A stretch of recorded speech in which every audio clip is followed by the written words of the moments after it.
Bada bing. All right. Well, hello there, everyone. All you ghouls and ghosts. Um, Today in the U.S. it is Halloween, and so I wanted to let's bring this slide back. I've been preparing this talk for a while, getting a lot of requests about malefic talismans or talismans that you've created when they don't really go as planned. What does one do? And for better or for worse, I've had a lot of experience with this, figuring out how to dispose of a talisman, how to let's see, how to dispose of a talisman, troubleshoot aspects of them not working as perfectly. So I wanted to, talk about that today, as it's Halloween and spooky. We as magicians, as magi, as magical practitioners, we do our very best to be able to create, a magical tool for power and success. This is like one of the most incredible and coveted abilities, and so you know we want to be able to get there, but there's usually lots of steps in making that the reality, and probably going to stumble a couple of times, and we don't want these stumbles to be bigger than they are. So it's always good to protect our downside risk and protect ourselves from the worst case scenario when stuff hits the fan. So let us get going. Bada bing. So this is what we're going to talk about today. What does it mean to have a malefic talisman? What does it mean for a talisman to be malefic? What makes a talisman malefic? Methods of disposal, containing malefic talismans as well, and some examples.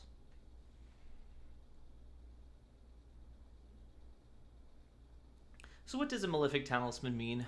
I think people have this is one of the areas where it's really useful for us to define our terms a bit. Um, you know, in the world of astrological talismans, when one hears the word malefic, it's I think easy to immediately think malefic as in terms of the nature of Mars and Saturn, as the ones that these planets that cause suffering, that rule the things in our lives, that rule the parts of reality that are potentially unfortunate. This is the bloodshed. This is the war. This is the very uncomfortable parts of society. I just did a big Mars petition and Mars ritual this morning and part of it last night. And when you're reading in the Picatrix the epithets of Mars, it's you're not describing someone who's very like loving and generous and magnanimous in all circumstances. You're describing some of the harsher qualities of existence, which can be hard to deal with, but it's I think important for us to understand that all these things are part of reality. So if you're willing to stomach it, what one has access to is a lot more wisdom. That is what they say is that the benefics grant us the good qualities in life, but the malefic planets contain the wisdom. Um, does that mean malefic talismans are wisdom talismans? No, not necessarily. But we can talk about this a little bit, which is what does malefic mean? Potentially, it could mean giving results counter to the intended purpose. If one created a Venus talisman for love, hey, maybe you can't get a date anymore, and it's not because of the normal reasons why you can't get a date. Or you made a sun talisman for promotion, and then you're immediately getting fired, or something unfortunate is happening in the job prospects. So it's when one creates a talisman, and then one is starting to get exact opposite forms of the intended effect. This is a sign that something is going wrong. Another sign is when there are novel misfortunate events happening. So this could be upon obtaining a talisman, there are uncharacteristic health issues popping up, uncharacteristic interpersonal conflict, or even internal conflict coming up.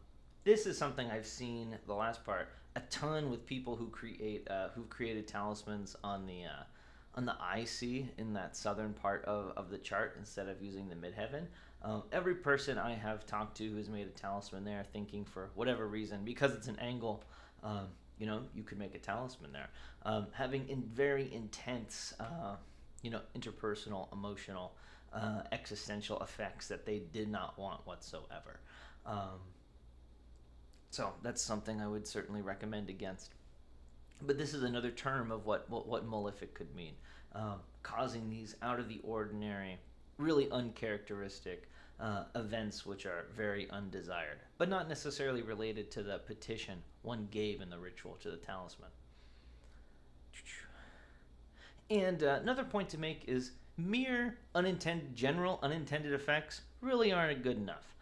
Being dissatisfied with the result of a talisman certainly is not enough for it to be considered malefic in that sense. In general, our expectations of how things should happen or how results should unfold are, poor criteria for us to, judge most things, most barometers of success. There's so much that we don't know, in life, but especially about astrological magic.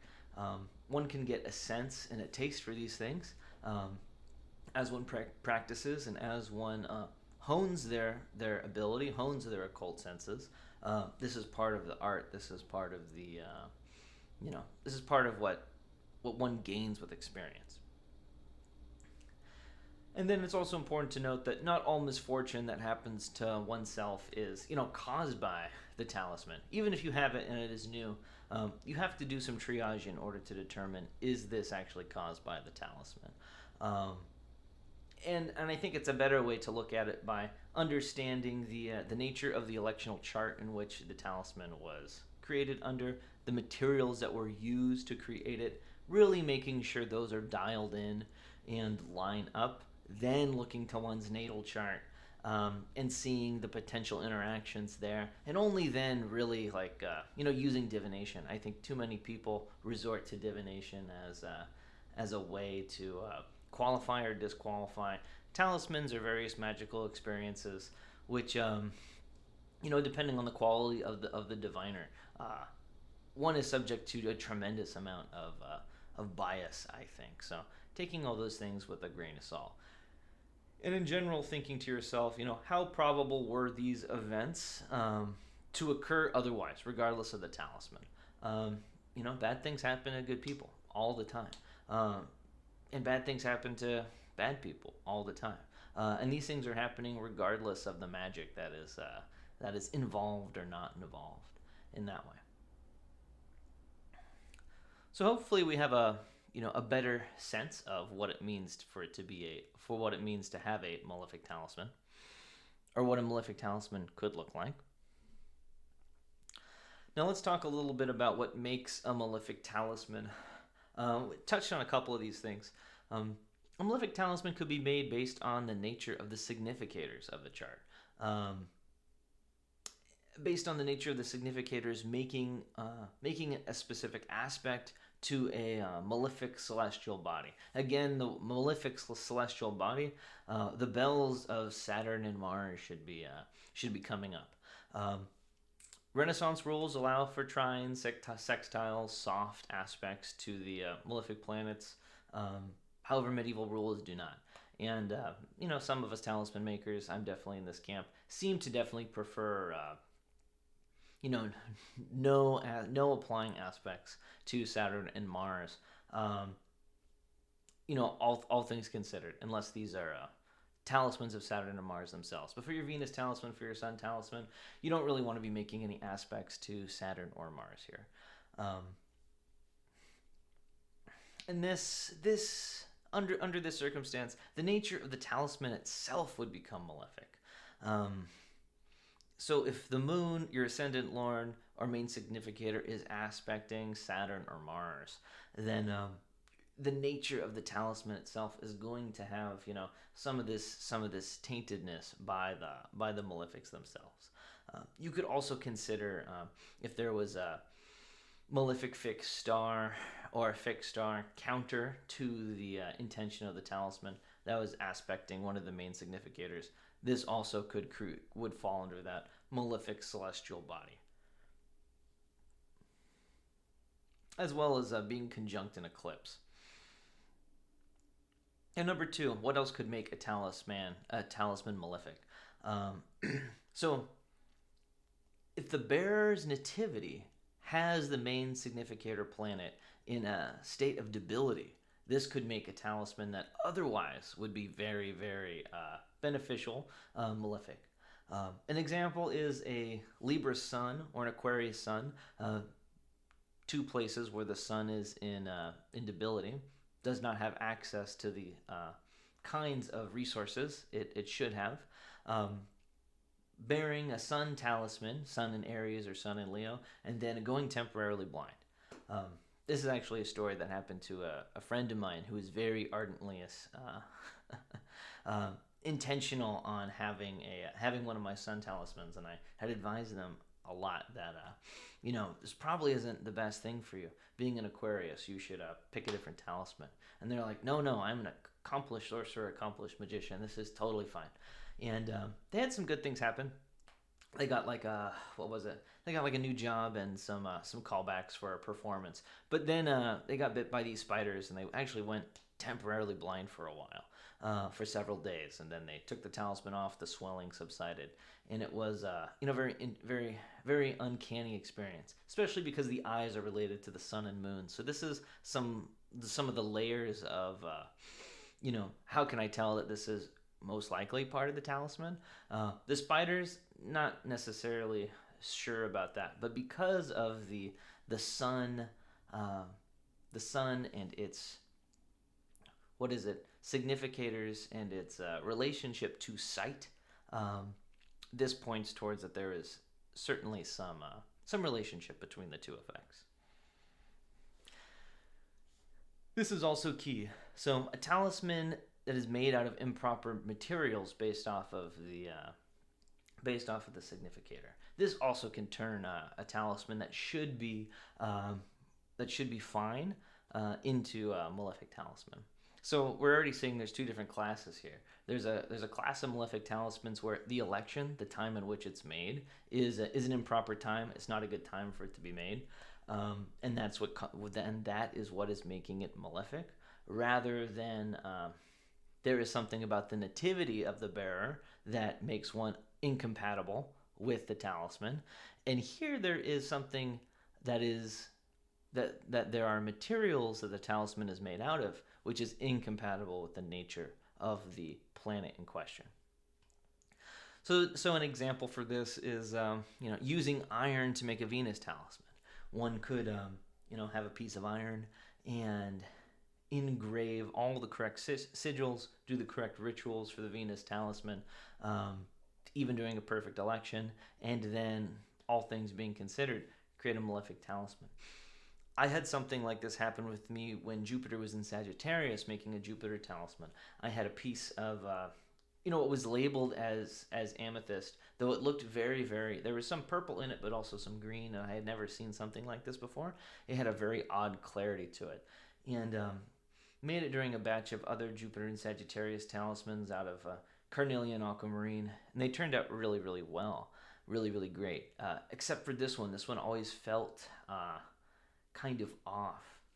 And there was one time I was sleeping with it, and I'm not like a sleepwalker at all. But in this, I remember I did start to sleepwalk and almost, I sort of walked myself over to this, to the railing staircase in my house and nearly sort of like tipped myself over. And it was pretty shocking. That was the moment I was clearly determined that I needed to get rid of this thing.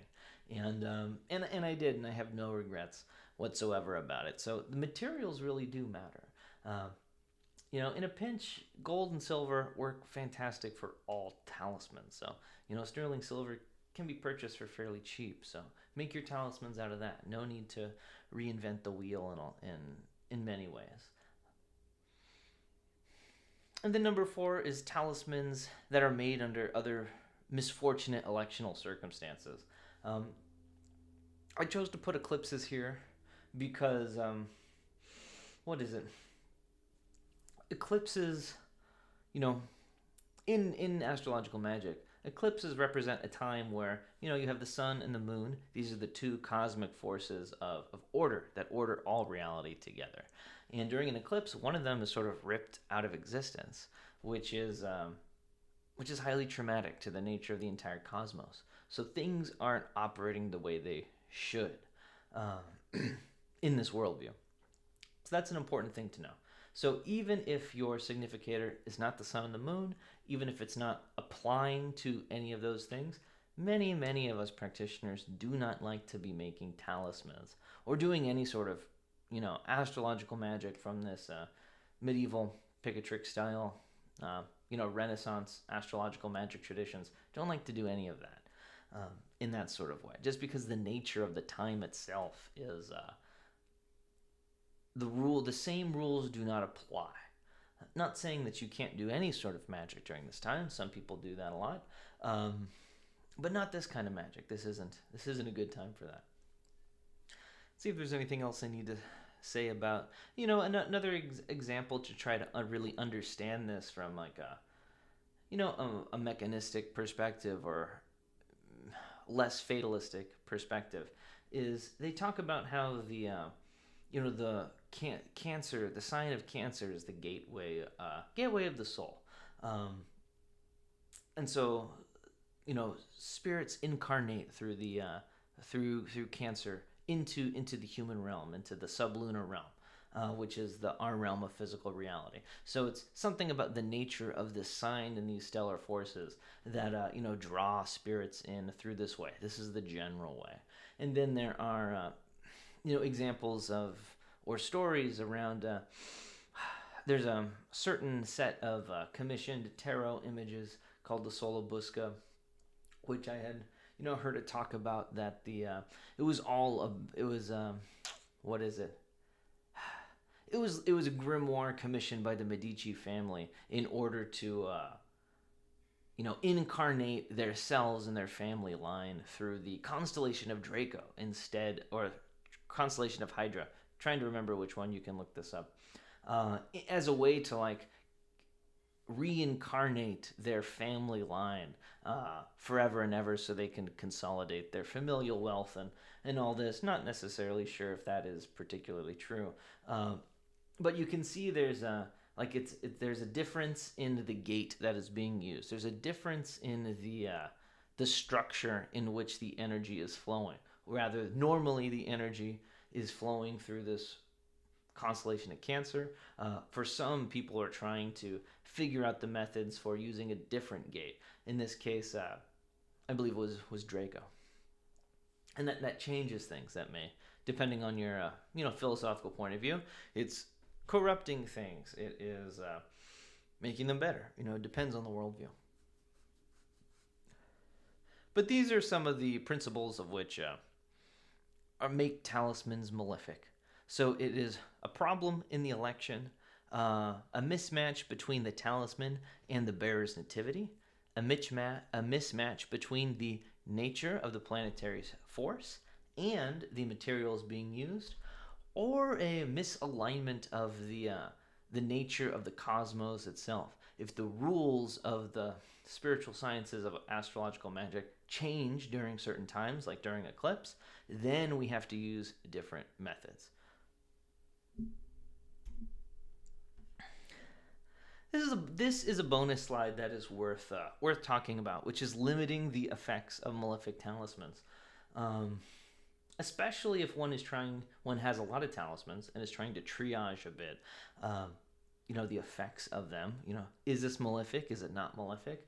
If one hasn't yet developed the taste to tell if something is wrong. The first one is probably the most important one for further consideration or further experimentation, which is keeping the talisman in a vessel of an antithetical composition. So there is a page, I believe it is near the end of Picatrix, where it starts to discuss the art of planetary petitions. It discusses the incense of the sun, how to make an incense of the sun. And at the very end, it talks about how after one makes it and prays over it, one keeps it in a lead vessel. Why? Why does one keep it in lead? Even those familiar with alchemy will know that lead is associated with Saturn. Saturn is associated as being a opposite of the sun. the new king versus the old king Saturn, new king Sun. Uh, but keeping the solar incense, the solarly charged, materia, so to speak, in the lead jar contains the, one could say the energies or the influence of that solar materia, potentially keeping it preserved for longer. So one would be able to do this with anything. Perhaps if one understands the complementary and antithetical natures of all the different planets. So this is something to keep in mind. And then ideally, what would one think would happen? Say you were thinking you had a Malefic Venus talisman that you made that was causing you many troubles in your love life. If you were to put it in a vessel of iron, a metal of Mars, it should restrict or contain the influence of that talisman. And then if your love life were to get better, you could reasonably rule that the Venus talismans were the cause of the problem. If not, then, hey, your problems are something else. Number 2 is that there's various proven apotropaic rituals. Apotropaic being something that is meant to ward off evil influences. So there's plenty of Buddhist and Hindu pujas, rituals for this sort of thing. Best to be done not by oneself, but by a real real pandit or a vajracharya or someone who knows what they're doing, someone with transmission and that sort of thing. But lots exist in from that tradition, and there's also ones in Picatrix itself, which I think do fall under this, especially in the section near the end of the book around when one wants to pray to specific planets. A lot of the prayers there and the real petitions in Picatrix, in the Picatrixian sense, deal with making requests to the planets, and especially towards the malefics, Saturn and Mars, asking them to have their favor and to turn their malefic energies away from them. So this falls under that category. Then there's some speculative ritual activity, which is kind of everything else. If you're a ritual magician, if you're doing Golden Dawn stuff, or if you're a Rosicrucian, or pick your favorite grimoire that you've worked a lot, there's probably Greek magical papyri. There's probably some rituals in there to avert evil influences, which could be worth trying. So pick your favorite grimoire and give it a whirl and see if your life improves, and for how long. Another one which I think is very, very important too is have stronger talismans. Have better talismans, or have bigger friends that are out there in the spirit world, or not necessarily the spirit world too, but have enough buffer in your life in order to shore up any of the deficiencies or hedge against the malefic forces in one's life. That could be useful. There are many talismans that also seem to do this and combat against the malefic nature of talismans themselves. Algolf, the Medusa head, the Gorgon head, very, very famous protection talisman. Seems to work well for many people. Many people report success there. Solar talismans, also highly, highly powerful and useful for protection. Potentially in other fixed star talismans like Antares. Antares could be another good one people should look into there. So, in many ways, there is. So, in summary, the ways to limit the effects of malefic talismans, a couple options you have are creating antithetical environments in which the malefic influences of the talismans really just aren't as effective. Number 1. Number 2, other sort of 2 and 3 sort of proven and experimental ritual solutions for reducing the effects of malefic talismans. And then finally, just filling yourself up with more of the good stuff, more of that good energy. One could think of, especially if you consider that the talismans could be working as with some level of additive effectiveness. And so a lot of the times, and something I will explain later on when I go through my examples, is the first couple talismans one has or one really feels, there's a lot of big swings in effect. And having a Malefic talisman be your first talisman really swings things to a far direction. But if you have a couple other ones which are proven to be beneficial, really aligned with your natal chart, these are just great, and I think really lessens the blow of any unfortunate circumstances that happen in one's life, whether it's from a Malefic talisman or not. All right, so example time. So we're gonna have a tale of two third lunar mansion talismans. Third lunar mansion is the mansion of the Lord Mixiel, Althuria, and it's a great lunar mansion known for bestowing all good things, for granting wishes. One of my favorite ones. One of the first talismans I ever made. I think it was number 2 or 3, and then I made 2 of them within a very short period of time. And I'm going to talk to you about the differences that I experienced, and why I had to destroy one of them. And so, let's see. Yes, this one was very, very good. So this one I made out of paper, and I kind of fooled myself a little bit because it was pretty darn good.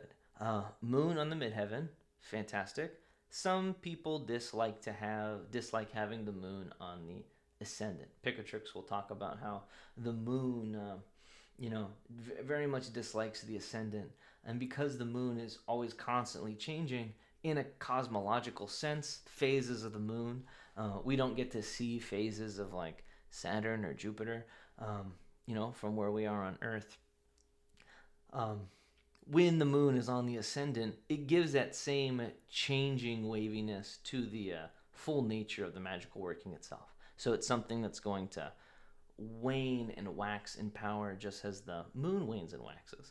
So with this, we don't get any of that. And the moon is particularly fast, with the 13.62 degrees of average daily motion, which is also a very good thing. So here I'm doing a bit electional analysis in order to determine the quality of the election. Another important thing is that the north node is near the ascendant. So when I was picking this election, I was not skilled enough to actually know or even consider this whatsoever. The north node, the head of the dragon, is thought to bring it makes benefics more benefic. It brings some exuberant qualities, and can act as a benefic on the ascendant, which rectifies many afflictions, specifically lunar afflictions. So this was a great election, realistically, for this time. And I had many good experiences with this with this talisman in that way. So much that I was determined to make it again, but using more concrete, longer lasting materials. So I had purchased a little square of sterling silver, and I made the next one.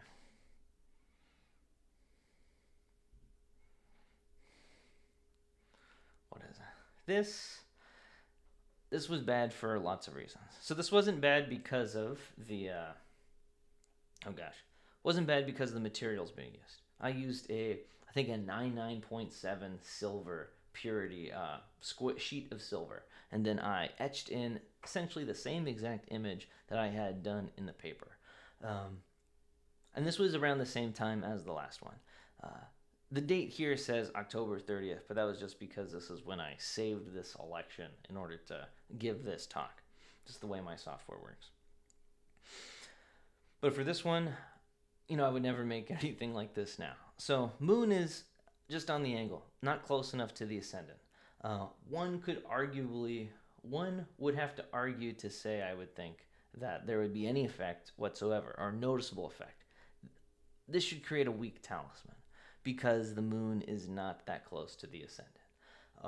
This was during a time when I was listening to some people talk about that, how in order for talismans to really work well, you need the moon on the ascendant. You need the moon in the first house. And that would be much more important of a quality than anything else. So I kind of panicked in order to make this. And I remember that kind of urgency on this. But this is probably even the worst part, which is that Mars here is conjunct the descendant. Planets conjunct the descendant of a chart can signify enemies, can signify massive amounts of conflict that end up happening due to the nature of the through the nature of the talisman. So that is not good. And also, I didn't write this down, but if you look into the aspectron of the chart, the moon is also applying to Saturn via trine. So the moon is applying to a malefic. Also not good. So we have the moon applying to a malefic. We have Mars sitting on the descendant, ready to go to war with the nature of this talisman, with us as bearer of the talisman. And then the moon really isn't even that close, although it is in the lunar mansion itself. The connection it has to that spiritual hierarchy, to that realm of existence, is not very strong. So what would one expect to happen? What would one expect to happen? You wouldn't have that strong of a talisman, and it would definitely cause more conflict than benefits. And that is exactly what happened. There was a moment in time where results were really quick. I was looking to change jobs and change careers at that time. And this was the time where I would find a job, I would find something, but it would turn out to be not, just really not a good fit. Whether it was management, coworkers, hours available, it didn't turn out that well. So there was a lot of waxing and waning within my finances in that way. And so this talisman was disposed of.